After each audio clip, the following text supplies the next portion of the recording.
श्री स्वामी समर्थ।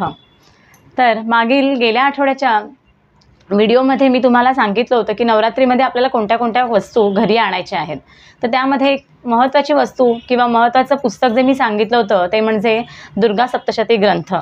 तर बऱ्याच ताईदादांनी आपल्या जवळच्या केंद्रातून तो ग्रंथ आणलाही असेल। बऱ्याच दादाताईंनी मला कॉन्टॅक्ट करून माझ्याकडून सुद्धा मी बऱ्याच जणांना मला जेवढं शक्य झालं तेवढ्यांना मी पोथी पाठवण्याचा पण प्रयत्न केला आणि त्यांना बऱ्याच जणांना ती रिसीव्हसुद्धा झाली असेल। तर आता आपण ग्रंथ तर आणलाय घरी, आता नक्की त्याचं वाचन कसं करायचं आहे, नक्की त्याची विधी काय आहे याबद्दल आपण आता माहिती जाणूया। तर महत्त्वाचं म्हणजे आता आपली नवरात्र चालू होते 15 ऑक्टोबरपासून, येत्या रविवारपासून आपल्या आईच्या नवरात्रीला सुरुवात होते। तर आपल्याला या नवरात्रीमध्ये दुर्गा सप्तशती ग्रंथाचे पठण करायचे। तर ते आता कसं करायचं त्याबद्दल मी तुम्हाला माहिती देते थोडक्यात। जेवढं मला माहिती आहे किंवा जेवढं मी तुम्हाला सांगू शकते तेवढं मी तुम्हाला सांगण्याचा प्रयत्न करते। त्याच्यात जर काही माझ्याकडून चुकलं तर मला नक्की क्षमा करा, कारण मी सुद्धा तुमच्यासारखीच आहे की मी सुद्धा पूजा अर्चा मला सुद्धा इच्छा आहे की करूया आपण पण, तर त्याच्यातून मी सुद्धा थोडं थोडं शिकते। तर मी सुद्धा तसंच जसं मला जेवढं माहिती आहे मी जेवढं केलं आहे स्वतः 2 वर्ष मी सुद्धा हे दुर्गा सप्तशती ग्रंथाचे पाठ करते नवरात्रीमध्ये। तर त्याबद्दल मी तुम्हाला मी माहिती देण्याचा प्रयत्न करते। तर त्याच्यासाठी मुख्य म्हणजे आपल्याला हे श्री दुर्गा सप्तशती ग्रंथाचं घरी घेऊन या। म्हणजे अजून जर कोणी आणलं नसेल तर तुम्ही प्लीज या, आता अजून 4-5 दिवस आपल्याकडे बाकी आहे। तर तेवढ्या दिवसात तुम्ही हा ग्रंथ नक्की तुमच्या घरी घेऊन या, केंद्रातून जवळच्या दिंडोरी प्रणित केंद्रातून घरी घेऊन या। जर नाही जमलं, शक्य नाही झालं तर मला कमेंट करा, मी तुम्हाला तो उपलब्ध करून देईन। तर तुमची कुलदेवी कोणतीही असो, आपल्या महाराष्ट्रात ज्या 4 कुलदेवी आहेत मुख्य, तर त्याच्यापैकी कोणतीही तुमची कुलदेवी असेल तरीही तुम्ही दुर्गा सप्तशती ग्रंथाचं पठण करू शकता। आपल्या आई भगवतीची सेवा करण्याची आपल्या मोठी संधी मिळते नवरात्रीत। असं नाही आपण वर्षभर आपण आईची सेवा करतच असतो, परंतु या नवरात्रीत आपल्याला जास्तीत जास्त पूजा अर्चा करायची, देवीचा जागर करायचं आहे, पाठ करायचे। तर दुर्गा सप्तशती ग्रंथाचे नक्की किती पाठ करावे हा मुख्य प्रश्न। तर आपल्याला या नवरात्रीमध्ये दुर्गा सप्तशती ग्रंथाचे 14 पाठ करायचे। 14 पाठ करायचे आहेत आपल्याला। एक पाठ म्हणजे किती, तर या ग्रंथामध्ये 1 ते 13 अध्याय आहेत। 1 ते 13 अध्याय एकाच दिवशी करणं म्हणजे आपला एक पाठ पूर्ण होतो। जसं आपण स्वामी चैत्र सारामृताचे 1 ते 21 अध्याय एकाच दिवशी पठण करतो, ते आपले जसं एक पाठ होतो, त्याचप्रमाणे दुर्गा सप्तशती ग्रंथाचे 1 ते 13 अध्याय एकाच दिवशी वाचणं म्हणजे आपला एक पाठ पूर्ण होतो। तर आता हे पाठ कसे करायचे, तर आपली घटस्थापना आहे रविवारपासून, तर त्या दिवसापासून तुम्ही 9 दिवसात हे पाठ करायचे। 14 पाठ आहेत, तर ते 9 दिवसात कसे करायचे, तर पहिल्या दिवशी आपली घटस्थापना असते, प्रत्येकाकडे घट बसतात किंवा काही जणांकडे घट जरी नसले बसले तरी आपली पूजा असते, त्या दिवशी आपण काही विशेष पूजा करतो, तर त्या दिवशी आपल्याला वेळ नाही मिळत, मग त्या दिवशी किमान 1 पाठ करा, दुसऱ्या दिवशी 2 करा, तिसऱ्या दिवशी 2 करा, असे तुम्हाला जसे जमतील तसे ह्या 9 दिवसात 14 पाठ करायचे। मग ते तुम्ही एका दिवशी 2 करा, 3 करा, 4 करा, तसंही करू शकता, जसं तुम्हाला वेळ मिळेल। एक पाठ करण्यासाठी आपल्याला 2.5 तास लागतात, 2 ते 2.5 तास नक्की लागतात। परंतु जर तुम्ही या सेवेला सुरुवात केलीत तर आई भगवती आपल्याकडून ही सेवा नक्की करून घेते। हा माझा स्वानुभव आहे। मी गेल्या वर्षी दुर्गा सप्तशती ग्रंथाचे पाठ केले होते। पहिल्यांदा खूप भीती वाटत होती की माझ्याकडून एवढं वाचन होईल की नाही, मी पाठ करू शकते की नाही, परंतु एकदा मी पूजेला बसले तर आईने माझ्याकडून ती पुढे सेवा करून घेतली। त्याच्यामुळे तुमच्या जर मनात इच्छा असेल की नाही मला आईची सेवा करायची आहे, माझ्याकडून मला काहीतरी सेवा करायची आहे, तर तुम्ही नक्की या ग्रंथाचं पठण करा। 14 पाठ जर आपण केले तर आपल्याला नवचंडी केल्याचे फळ मिळतं। नवचंडी आपण त्र्यंबकेश्वरला किंवा बाहेर आपण कुठल्याही देवस्थानी जाऊन आपण करतो, तर त्याच्यासाठी खूप खर्च आहे, तर प्रत्येकाला असं जमतं असं नाही। तर त्याच्यासाठी ही खूप महत्त्वाची संधी आहे की तुम्ही दुर्गा सप्तशती ग्रंथाचे जर 14 पाठ नवरात्रीत केलेत किंवा वर्षभरात कधीही जर तुम्ही 14 पाठ केलेत, संकल्पयुक्त 14 पाठ केल्यामुळे आपल्याला एक नवचंडी केल्याचं फळ मिळतं, पुण्य मिळतं। तर तुम्हाला जर खरंच शक्य असेल, जर तुमची मनापासून इच्छा असेल आई भगवतीची सेवा करायची, आपल्या कुलदेवीची सेवा करायची, तर तुम्ही हे 14 पाठ नक्की करा। आता काही वर्किंग वुमेन आहे, त्यांना इच्छा असून सुद्धा करू शकत नाहीत की 2-2.5 तास आपण नाही घालवू शकत, सकाळी आपण जातो, रात्री घरी येतो, जेवण असतं, घरातली कामं असतात, तर त्यांनी किमान 1 तरी पाठ करावा, किमान 1 तरी पाठ करा। की तुमच्याकडून तेवढी सेवा होईल. एक पाठ कसा करायचा, तर नेहमी तुम्ही 2 अध्याय वाचू शकतात, 1 अध्याय वाचू शकता, 3 अध्याय वाचू शकतात.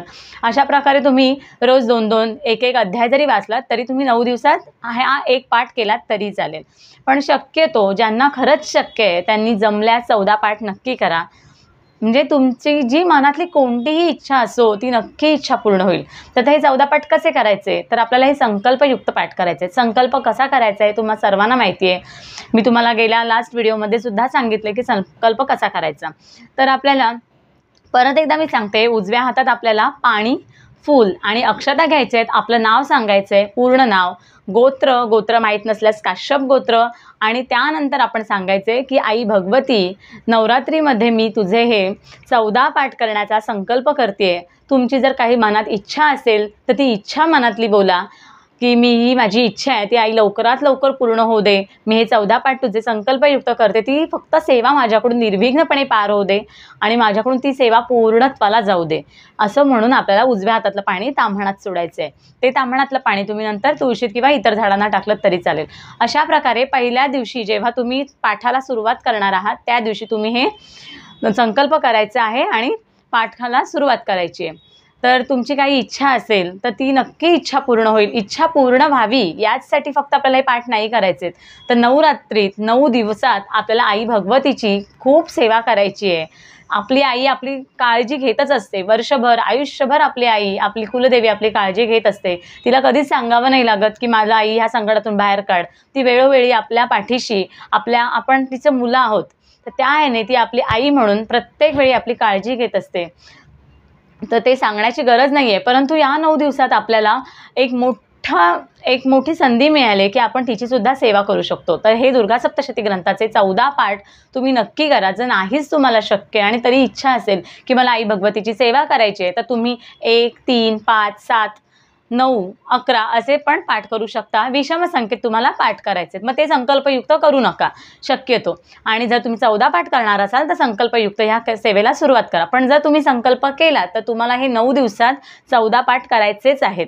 आता जर तुम्हाला वाचता येत नसेल तर पण आपल्याला म्हणजे ज्यांना वाचता येतं, लिहिता येतं त्यांनीच हे पाठ करा असं माझं स्वतःचं मत आहे. कारण आपल्याला हे उच्चार हवेत, बोललं पाहिजे. आता हा ग्रंथ आहे तो मनातल्या मनात नाही बोलायचा, मोठ्या आवाजात बोलायचा आहे की त्याचे उच्चार आपल्या घरात पसरतील.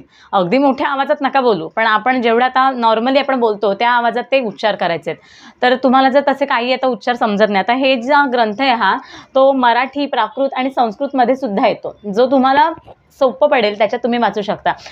खूप सोपं आहे. जर तुम्ही वाचायला घेतलं ना तर पूर्ण सोपं आहे. म्हणजे 13 अध्याय उलट असं पुढचं आपल्याला ना एक हे लागून राहते की बापरे आता काय आहे पुढे, देवीने काय काय केलं आहे. म्हणजे देवीने जे राक्षसांवरती, जे शुंभ निशुंभ राक्षसांवरती जो विजय मिळवला आहे त्याचं पूर्ण ह्याच्यात छान एक 13 अध्यायामध्ये छान वर्णन केलं आहे. जर तुम्ही बसलात ना पाठाला तर ते आपल्याला एक पुढचं हे लागून राहतं की अरे आता काय आहे, आता काय आहे, उत्कंठा लागते. तर अध्याय खूप छान आहेत, पटापट होतात. 2-2.5 तासात पटकन पुस्तक होऊन जातं. जर पहिल्या वेळेला जर तुम्ही करत असाल ना तर तुम्हाला लेट होईल, थोडा वेळ लागेल कारण आपल्याला उच्चार जमत नाहीत. पण जर तुम्ही जसं पुढे वाचत जाल तसं तुम्हाला ते व्यवस्थित जमत जाईल. आता ह्याचे नियम आणि अटी काय आहेत. हा काही स्वामीचरित्र सारामृतासारखा ग्रंथ नाही की आपण कधीही वाचू शकतो. तर हा एक पवित्र ग्रंथ आहे. त्याचा आपल्याला काही नियम आहेत, अटी आहेत. तर काय आहे, तर तुम्ही जर पहिल्या दिवशी संकल्पयुक्त या सेवेला सुरुवात करणार आहात त्याच जागेवरती बसून तुम्हाला हे 14 पाठ करायचे आहेत. म्हणजे आज तुम्ही 1 केलेत, 2 केलेत, उद्या 2 केलेत, तिसऱ्या दिवशी 3 केलेत किंवा 1 केलं, जे तुम्ही काही 14 पाठ करणार आहात ते एकाच जागेवरती बसून करा. म्हणजे आज इथे बसलोय तर दुसऱ्या दिवशी दुसऱ्या रूममध्ये बसलो जाऊन किंवा तिसऱ्या दिवशी तिकडच्या रूममध्ये बसलो, ह्या जागा बदलल्या तर जागा बदलू नका. एकाच जागेवरती तुम्ही हे 9 दिवस पाठ करा. त्यानंतर बसण्यासाठी आसन घ्या. खाली जमिनीवर बसायचं नाही. जर कोणाला जमिनीवर बसायचा त्रास होत असेल तर एक खुर्चीत बसला तरी चालेल. देवासमोर बसायचं खुर्चीत आणि हा पाठ केला तरी चालेल. मग समोर स्टूल वगैरे घ्या आणि त्याच्यावर हा ग्रंथ ठेवा. हा ग्रंथ जमिनीवर ठेवायचा नाही. आपण स्वतः आसनावर बसायचं आणि आपल्यासमोर एखादा पाठ मांडायचा आणि त्याच्यावरती हा ग्रंथ ठेवायचा. ग्रंथ जमिनीवर ठेवायचा नाही. तर पाटावर ठेवून हा आपल्याला ग्रंथ वाचायचा आहे. वाचताना ग्रंथ हलवू नये असं काही नाही आहे. फक्त शक्यतो जर तुम्हाला जमत असेल तर एकाच जागेवरती बसून हा 1 पाठ करा. म्हणजे 1 ते 13 जे अध्याय आहेत ते शक्यतो एकाच जागेवर बसून करा. म्हणजे आता 6 वाजले, उद्या नंतरचे 12 वाजतो किंवा नंतरचे मंत्र थोड्या वेळाने वाचतो, असं शक्यतो करू नका. हां, आपण आता कामं आहेत, लहान मुलं आहेत आपल्या घरात, तर तुम्ही शक्यतो कोण आलंच घरी आणि आपण एकटेच आहोत घरात, तर तुम्ही गेलात किंवा आपले काही जर तुम्हाला वॉशरूमला वगैरे जायचं असेल तर तुम्ही जाऊ शकता. पाय स्वच्छ धुवा आणि फक्त जेव्हा तुम्ही काम करून याल, असं नाही की जाते आणि पटकन भाजी करून येते, चपाती करून येते, असं कामं करू नका. पण अगदीच शक्यतो जर तुमची लहान मुलं असतील तर त्यांना गरज असेल, फीडिंगसाठी असेल किंवा लहान मुलं असेल घरी तर त्यांना काय खायला द्यायचं असेल किंवा कोण घरी आलं आणि जर तुम्ही घरी एकट्याच आहात, तर अशा वेळी जर तुम्ही उठलात, ते काम केलंत आणि फक्त येताना म्हणजे जेव्हा हातपाय धुवा आणि अंगावरती गोमूत्र शिंपडा आणि मग परत पाठाला बसा. अशा प्रकारे केलं तरीही चालेल. शक्यतो जर तुम्हाला काहीच हे नसेल, प्रॉब्लेम नसेल, तर एकाच जागेवर बसून हे पाठ करा. शक्यतो कोणाशीही हे पाठ करताना बोलायचं नाही.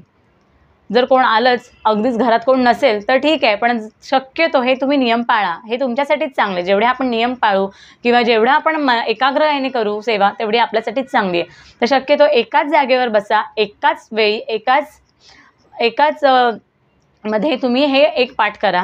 त्यामध्ये पाठ करताना कोणाशी शक्यतो बोलू नका, जास्ती उठू नका. जर पाणी वगैरे आपल्याला तहान लागणं म्हणजे साहजिक आहे. 2 तास आपण 2.5 तास जर कंटिन्यू वाचतोय तर आपल्याला तहान लागते. एक पाण्याचा ग्लास बाजूला घेऊन बसा, थोडं मध्येच पाणी पिलं तरी चालेल. तर अशा प्रकारे आपल्याला हे ग्रंथाचं पठण करायचं आहे. त्यानंतर आपल्याला या ग्रंथाचा आपण जर 14 पाठ करतोय तर तेव्हा आपल्याला ब्रह्मचर्य पालन करायचं आहे. नॉनव्हेज खायचं नाही आहे, मद्यपान करायचं नाही. आणि हा ग्रंथ आहे तो स्त्री किंवा पुरुष कोणीही वाचू शकतो. पण घरातल्या कुलस्त्रीने जर या ग्रंथाचे पठण केले, 14 पाठ केले तर अतिउत्तम. पण जर तुम्हाला शक्य नसेल तर तुमचा नवरा वगैरे कोण असेल, मुलगा वगैरे असेल तर त्यांनी केलं तरी चालेल. कुमारिका जर कोणी असेल तिने केलं चालेल. विधवा स्त्री असेल तर तिने सुद्धा हे पाठ केले तरी चालेल. म्हणजे कोणीही घरातल्या कोणत्याही व्यक्तीने हे पाठ केले तर चालतील. जर तुमची कुलस्त्री असेल, मुलगी असेल, विधवा बाई असेल, कोणी असेल तर तिने म्हणजे साडी नेसूनच या पाठाला बसायचं आहे. पंजाबी ड्रेस किंवा गाऊन किंवा कोणते ड्रेस घालून आपल्याला या पाठाला बसायचं नाही. हा आपला खूप पवित्र ग्रंथ आहे, तर त्याचे सुद्धा काही नियम आहेत, तर ते सुद्धा आपल्याला पाळणं गरजेचं आहे. तर या पाठाला बसताना दुर्गा सप्तशती ग्रंथाचं तुम्ही वाचन कराल त्यावेळी साडीच परिधान करायची, हातात बांगड्या घालायच्या, कपाळाला कुंकू लावायचं आणि मग डोक्यावर पदर घ्या आणि तुम्ही या ग्रंथाला सुरुवात करा. तर असे काही नियम आहेत. तर या नियमांचं पालन करा आणि तुम्ही हे 14 पाठ करा. 14 पाठ केल्यानंतर आपल्याला नवचंडी केल्याचे फळ मिळतं आणि तुमच्या मनातली इच्छा नक्की पूर्ण होणार. किंवा तुमच्यावर जर काही संकट असेल किंवा जर तुमच्यावर तुमच्या काही त्रासात असाल तर त्याच्यातून तुम्ही बाहेर नक्की पडाल, त्रासातून बाहेर पडाल, तुम्हाला नक्की मदत होईल. आई भगवती, आपली कुलदेवी आई आपली कायम पाठीशी असते. परंतु या 9 दिवसात आपण तिची जितकी जास्तीत जास्त सेवा करू तेवढं आपल्यासाठी चांगलं आहे. आई आपल्या कायम पाठीशी उभी राहावी याच्यासाठी आपल्याला हे 14 पाठ करणं खूप गरजेचं आहे. आणि माझी तीच कळकळीची विनंती आहे की तुम्ही प्लीज शक्यतो तुम्ही या पाठाचे म्हणजे तुम्ही पाठ करा. जर तुम्ही 14 पाठ जर जमत नसतील तर 1, 3, 5 विषम संख्येत तरी तुम्ही पाठ करा. फक्त ते संकल्पयुक्त करू नका. नक्की तुमच्या मनातल्या इच्छा पूर्ण होतील. तुम्ही ज्या काही त्रासात आहात त्याच्यातून तुमची लवकरात लवकर सुटका व्हावी किंवा तुमची कोणती जी सकारात्मक इच्छा आहे ती पूर्ण व्हावी हीच माझी आई भगवती चरणी प्रार्थना आहे. तर तुम्ही प्लीज, मी तुम्हाला पुन्हा तेच सांगेन की तुम्ही लवकरात लवकर जर तुमच्याजवळ हा ग्रंथ नसेल घरी तर हा लवकरात लवकर ग्रंथ घरी आणा आणि त्याचं नवरात्रीत पठण करा.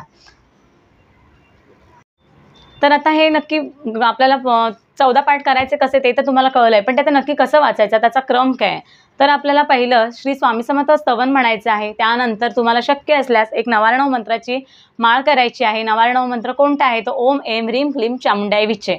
त्यानंतर आपल्याला दुर्गा स्तोत्र, नामस्तोत्र, देव्या कवचम, अर्गला स्तोत्र, किलक स्तोत्र, रात्री सूक्त, त्यानंतर 1 ते 13 अध्याय, त्यानंतर पुन्हा 99 मंत्राची एक माळ, त्यानंतर देवी सूक्त, प्राधानिक रहस्य, वैकृतिक रहस्य, देवी मूर्ती रहस्य, देव्यापराध, क्षमापन स्तोत्र हे तुम्हाला पुस्तकात दिले तर त्याप्रमाणे तुम्हाला हे वाचायचं आहे अशा प्रकारे. आणि हे तुम्हाला 14 पाठ करताना प्रत्येक पाठाच्या वेळेला तुम्ही जेव्हा हे वाचणार तेव्हा हे सगळे स्तोत्र मंत्र जे आहेत ते वाचायचे आणि 13 अध्याय वाचायचे. फक्त एकदा वाचले 13 म्हणजे एकदा ही स्तोत्र मंत्र केले आणि एकदा 13 अध्याय वाचायचं असं नाही. तर प्रत्येक वेळी तुम्हाला ही स्तोत्र मंत्र म्हणायचे आणि मग तुम्हाला हे जे 13 अध्याय तेही बोलायचे. तर अशा प्रकारे तुम्हाला हे करायचं. हे कधी करायचं? तर सकाळी जर तुम्ही लवकर उठून स्नान पूजा करून जर सकाळी लवकर 5-6चा जो आपला टायमिंग असतो त्या टायमिंगमध्ये जर तुम्ही केलं तर अतिउत्तम. पण आपल्याला सकाळी कामं असतात किंवा काही जणांना शक्य होत नाही तर त्यांनी ह्या दिवसभरात कधी करू शकता. पण शक्यतो संध्याकाळी 5 ते 7 7च्या आधी आटपेल याचं हे अशा प्रकारे करा. अगदी रात्री 10-11 वाजेपर्यंत या ग्रंथाचं वाचन आपल्याला करायचं नाही. अत्यंत पवित्र ग्रंथ आहे. त्याच्या जे काही अटी आहेत, नियम आहेत ते आपल्याला पाळायचंच आहे. तर त्याच्यामुळे जर तुम्हाला सकाळी लवकर 5-6 वाजता जर सकाळी तुम्हाला शक्य होत नसेल तर तुम्ही दिवसभरात नंतर म्हणजे दुपारी फक्त 12 ते 12:30 या वेळेत तुम्ही या ग्रंथाचं पठण करू नका. तेव्हा तुम्हाला माहिती आहे की आपल्याला आपले दत्त महाराज असतात, ते भिक्षेसाठी बाहेर असतात, तर त्या टायमिंगमध्ये आपल्याला कोणत्याही ग्रंथाचं वाचन करायचं नसतं. फक्त दिवसा आपल्याला हे वाचायचं आहे, संध्याकाळी 7च्या आत शक्यतो आपण हे ग्रंथाचं वाचन करा. तर माझी प्रत्येकाला तीच कळकळीची विनंती आहे की तुम्ही प्रत्येकाने जर अजून आणलं नसेल तर हे नक्की ग्रंथ घरी आणा आणि ह्या ग्रंथाला सुरुवात करा.